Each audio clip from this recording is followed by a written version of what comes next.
የቀድሞ ጠቅላይ ሚኒስትር አቶ መለስ ዜናዊ በአንድ ወቅት አንድ ጋዜጠኛ አዲስ አበባ ውስጥ ከሚገባ በላይ መስጊዶችን በየመንደሩ እየተሰሩ ናቸው፣ ይሄ ነገር ወዴት እየሄደ ነው ብሎ ጠየቀው። የአቶ መለስ መልስ መሬት እኮ የሙስሊሞች ናት፣ የትም ቦታ ሆነው ተሰባስበው ይሰግዳሉ። አሁን እዚሁ እኛ ያለንበት ቢሮ የሶላት ሰዓት ከደረሰ ተሰባስበው እዚህም ይሰግዳሉ። ምክንያቱም ከውሃ ውጭ ሌላ የሚያስፈልጋቸው ነገር ያለ አይመስለኝም። ለምን ጸሎት አደረጉ ከሆነ ሌላ ጥያቄ ነው ብሎ መልሶለታል። ስለዚህ ሙስሊሞች ተሰባስበው ለመስገድ ከማንም ፈቃድ አይጠይቁም፣ ሊጠይቁም አይገባም። በሰሞኑ ኢትዮጵያ ውስጥ ሙስሊም ወንድሞቻችን ላይ እየተፈጸመ ያለው ግድያም ሆነ አግባብ የሌለው ስርዓት የሌለው መስጊዶችን የማፍረስ ዘመቻ አጥብቄ ይቃወማለሁ። ለሞቱት ወንድሞቻችን ፈጣሪ ነፍሳቸውን ይማርልን፣ አላህ ይርሐማቸው ለማለት ወዳለሁ። አይዟችሁ፣ ይሄንንም ጊዜ ያልፋል። በነቢዩ ሰለላሁ ዐለይሂ ወሰለም ዘመን ውስጥ እስልምና ወደ ኢትዮጵያ ሂጅራ ሲያደርግ መጀመሪያ የረገጠው ምድር ትግራይ ነች። እንደምታውቁት ሰሃቦችም የተቀበሩበት የሰሃቦቹም መቃብር ያለው ትግራይ ነች። እንደዚህ አይነት ውብ የሆነችን ታሪክ ያላት ሀገር ላይ ዛሬ የእስልምና እምነት ተከታዮች ከጊዜ ወደ ጊዜ የሚጨቆኑበት ምክንያት ምንድን ነው ነው የኔ ጥያቄ። ሌላ ነገር አይደለም እኮ መስጊድ እንዳይገነቡ ተደርጎ ኢቭን በተከራዩበት ቤት ራሱ የእምነታችን ስነ ስርዓት እንዳያካሄዱ የሚያደርጉት ስፔሻሊ ደግሞ ተራ ሰዎች አይደሉም እንደዚህ አይነት ነገር እያደረጉ ያሉት። ሀገሪቷን እዛ አካባቢ ያሉን አክሱምን እናስተዳድራለን የሚል የህግ አካል የተባለው ሀገሪቷን እያስተዳደርን ነው የሚሉት አካላቶች እየሰገዱ ባሉት ሰዎች ላይ ጥቃት በአርብ ቀለት ሲያደርሱ ከዚህ በላይ ምንድነው የሚያማው? እስቲ ከዚህ በላይ እምነት ቦታዎች እኮ ጥብቅ ናቸው። ሰው እኮ የሆነ አደጋ ሲነሳ በተፈጥሮ እስልምና በእምነት ነው የምትመራው። አብዛኛውን ጊዜ የሆነ አደጋ ራሱ ሲነሳ ወይ ወደ መስጊድ ነው የሚሮጡት ወይ ወደ ቤተክርስቲያን ነው የሚሮጠው የሰው ልጅ። አሁን ግን የሰው ልጅ ቤተክርስቲያን ውስጥ አሊያም ደግሞ መስጊድ ውስጥ ሰላሙን ማግኘት የማይችል ከሆነ የሆነ ሰው እንደፈለገ መጥቶ መስጊድ ውስጥ እኔ ማጥቃት ከቻለ የት ነው የምሸሸው? እሺ ወደ ፈጣሪ ሸሽቼ የሆነ ሰላም ማላገኝ ከሆነ የት ነው የሚሸሸው ነው የኔ ጥያቄ ማለት ነው። እንዴት ሰው መስጊድ በጫማ ገብቶ ቁርአን ቀዳዶ መወጣ ማለት ይሄ በጣም ከባድ ነገር ነው።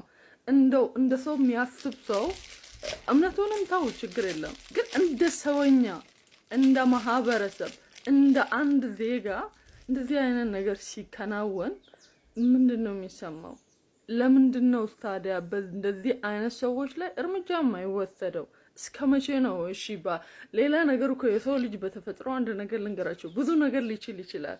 የሰው ልጅ በጣም ብዙ ነገር ይችላል። የኑሮ ውድነቱን፣ የጦርነት ብዙ ነገር ይችላል። ግን የሰው ልጅ የማይደራደርበት ነገር እምነት ነው። እምነት የሰው ልጅ አይደራደርበትም፣ ኢቭን አያስብበትም። እሞትለታለሁ ገነት እገባበታለሁ ብሎ ያሰበለት አማና ስለሆነ ምንም አይነት ጥቃት ቢመጣ በእምነት ዙሪያ ከሆነ ዋጋ ያስከፍላቸዋል። ዛሬ የትግራይ ሙስሊሞች ያጠቃችሁ ማለት የትግራይ ሙስሊሞች ብቻ አይደለም፣ ዓለም ላይ ያሉትን ሙስሊሞችን ነው እየጠቃችሁ ያላችሁ። ትግስታችንን አትፈታተኑ። ቦታ ነው። ስለዚህ መካ ላይ የተደረገው ለሙስሊም ያለው ህግ እዚህ አክሱም እንደዛ ነው የሚሰራው። አድርሱላቸው ለነዚህ በአእምሯቸው ለቀነጨሩ ለዲሜንሽክ ለሆኑ ሰዎች ማለት ነው። የመጀመሪያ ነገር እኛ ኢትዮጵያውያን ነን። በአብዛኛው ይሄ ነገር ይነሳል ማለት ነው። ወደ አክሱም ላለ ጥያቄ ሳውዲ ሄዶ ይገባል ማለት ነው። ምን አይነት ድንበር ዘለል ማህይም ነው ይሄ? ይኸውልህ እኛ ኢትዮጵያውያን ነን። አንተ አክሱምህን የምታወዳድረው ኢቭን ከወራቤ ጋር ብታወዳድር አክሱም የወደቀ ከተማ የወደቀ ማለት ነው፣ የተራቆተ። ወራቤ ለምሳሌ ባለትዳር ሳትሆን ከሴት ጋር አልጋ ይዘህ መተኛት አትችልም። ተው ስላስገድዶ መድፈር ምናምን ነገር ሬቱን ብታጠና ታፍርበታለህ በራስህ። አስገድዶ ደፋሪ የሚገኝበት አስካሪ ጠጥን የሚጎነጭ ሰካራም በተገኘበት ኤሪያ ላይ አንተ ምን ትላለህ? አይ አክሱም የተቀደሰ ከተማ ነው። አምላክ ይሄንን እርኩስ ተግባራት ይወዳቸዋል ማለት ነው። ያንተ አምላክ እኚህ አስገድዶ ደፋሪነት እንዲደረግ፣ አልጋ ያለ ፍቃድ እንዲያዝ፣ ይሄ ሴተኛ ዳሪነት እንዲበራከት የተበራከተበት መጠጥ ከተማ የዝሙት ኤሪያ መሆኑ ሳያንሰው አይ ሙስሊሞች መጸለይ አይችሉም። ምን አይነት ትምክህት፣ ምን አይነት ውርደት፣ ምን አይነት ድንቁርና ነው? ማወዳደራችሁን እንኳን ማታቁማ ካላባ ጋር ብታወዳድረው አትችልም። የሙስሊም ከተማዎች ጋር ሄደ ማለት ነው። እና አፋር ጋር ሄደ አወዳደር ከቻልክ እንደውም ማለት ነው። እና አፋር ላይ ቤተክርስቲያን አለ። በእኛ በጁማ ቀንም በእኛ በበዓል ቀንም መብታቸው የተከበረ ነው። እንደፈለጉ ማምለክ ይችላሉ። ይሄ መብት እዚህ ሀገራችን ላይ ተከብሮልን፣ አንተ ግን እኛ ምንም በማያገባን ቦታ ሄደ። አክሱም ላይ ምንድን ነው እየሆነ ያለው? በጣም እኮ ነው የሚገርማችሁ። ምን አይነት ትምክህተኝነት፣ ምን አይነት ጠባብነት፣ ምን አይነት ድንቁርና፣ ምን አይነት የጨለመ ዘመን ናፍቆት እንዳለ ስታዩ ትገረማላችሁ። ይሄ ትዕቢት፣ ይሄ ትምክህት ለአፄ ዮሐንስም አልበጀም ማለት ነው። የዮሐንስ በቅሎ ብረኪ መተማ ላይ ሄደሽ ልትንበረከኪ ተብሎለት አንገቱን ተቆርጦ ነው የተጣለው ማለት ነው። ይሄን አያታችሁን አስታውሱ፣ ደርቡሾች የቆረጡት ማለት ነው። ዮሐንስ ክፉ ነው የለውም ወዳጅ፣ መተማ ደጓ ሀገር ገላገለን እንጂ ነው የተባለው። ከሞተ በኋላ እንኳን ጥሩ ታሪክ የለውም ማለት ነው። እንደዚሁም ደግሞ አጎታችሁን መለስን ልታነሱት ትችላላችሁ። ለመጨረሻ ጊዜ የተናገረው ንግግር ሙስሊሞችን ነበር። የሙስሊሞችን የእምነት ነጻነት ነበር አላከብርም ያለው። በምን አይነት ሁኔታ እንደወደቀ ግን ታውቁታላችሁ። ስለዚህ ይሄ ጠባብነት አያዋጣችሁ። እኛ እንደ እስልምና ምን አይነት አስተምሮ አለን መሰላችሁ? ለራስህ የምትወደውን ለጎረቤቶች እስካልወደድክ አላመንክም፣ ወይም ለሌሎቹ እስካልወደድክ ድረስ አላመንክም የሚል አስተምሮ አለን። እንዲህ አይነት የቀና አሳሰብ ሊኖራችሁ ይገባል ማለት ነው። ትንሽ ማይኖሪቲ ያለበት ላይ ኃይለኛ ነኝ አትበል።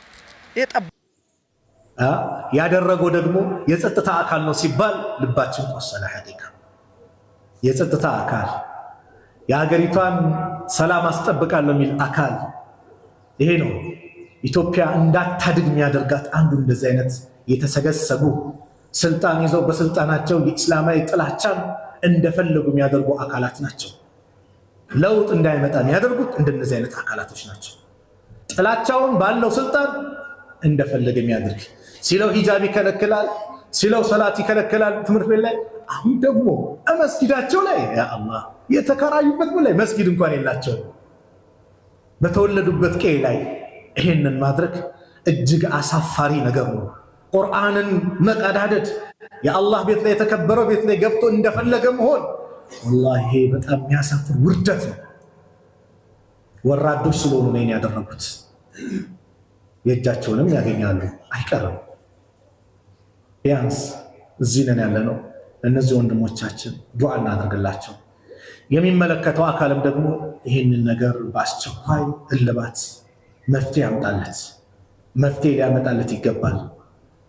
እንደነዚህ አይነት ስልጣንን ተገን አድርገው በተለይ የጸጥታ አካላት የሚባለው አካላት የህዝቡን ሰላም ጠባቂ ተብሎ የሚታሰቡ ለህዝብ ደግሞ ሰላም መደፍረስ ምክንያት ሲሆኑ ማየት ደግሞ እጅጉን የሚያሳፍር ነገር ነውና የሰማነው ነገር ልባችንን የሚያቆስል ነው።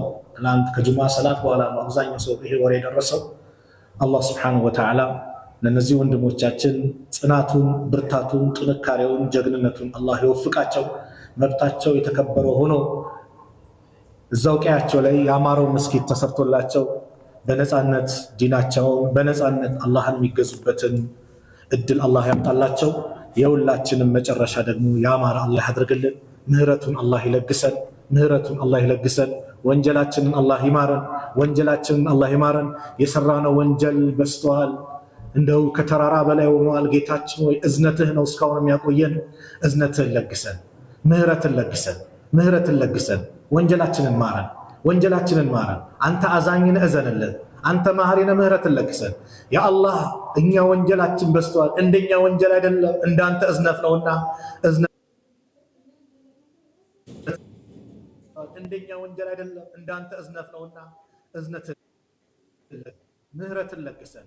ካዘንክላቸው ባህሪዎች መካከል አድርገን ሀገራችንን ሰላም አላህ ያድርግልን። በወንድሞቻችን አክሱም ላይ ያሉት ወንድሞቻችን ላይ ይህንን ድርጊት የፈጸሙትን ደግሞ ያ አላህ አንተ ቻይነ ሁሉን ነገር አድራጊውን ጌታ ነህ። ያ ረብ ቁድራህን ሀያልነትን በእነዚህ ሰዎች ላይ አሳየን። ያ ረብ በዓለም ላይ ሙስሊሙን የሚፈታተነውን ሀያልነትን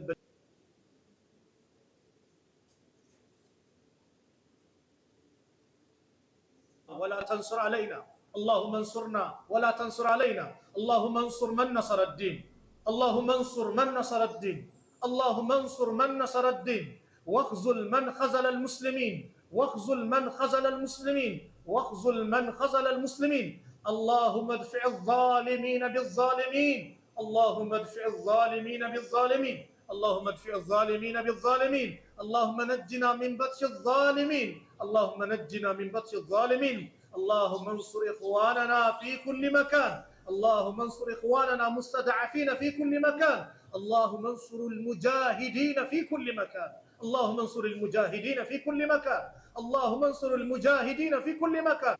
اللهم انصر إخواننا في فلسطين، اللهم انصر إخواننا في أقصم يا رب العالمين، يا أكرم الأكرمين، يا ذا الجلال والإكرام، يا حي يا قيوم، برحمتك نستغيث. ربنا ظلمنا أنفسنا وإن لم تغفر لنا وترحمنا لنكونن من الخاسرين. ربنا ظلمنا أنفسنا وإن لم تغفر لنا وترحمنا لنكونن من الخاسرين. ربنا ظلمنا أنفسنا وإن لم تغفر لنا وترحمنا لنكونن من الخاسرين. ربنا آتنا في الدنيا حسنة وفي الآخرة حسنة وقنا عذاب النار. وصلى الله على نبينا محمد وعلى آله وصحبه وسلم، وآخر دعوانا أن الحمد لله رب العالمين، والسلام عليكم ورحمة الله وبركاته.